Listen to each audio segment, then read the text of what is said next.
మనిషిని హిందువుగా చూడొద్దు, ముస్లింగా చూడొద్దు, క్రైస్తవుడిగా చూడొద్దు, బౌద్ధుడిగా చూడొద్దు. మనిషిని మనిషిగా చూడండి. కష్టమా? చాలా కష్టం. చాలా ఈజీగా, చాలా కష్టం.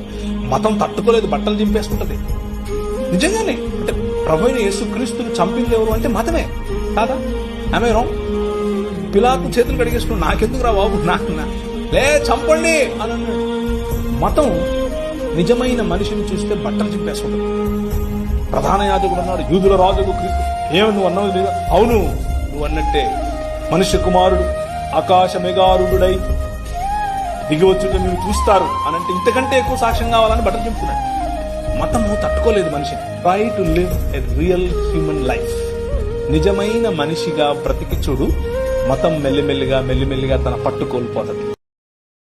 Download ShareChat.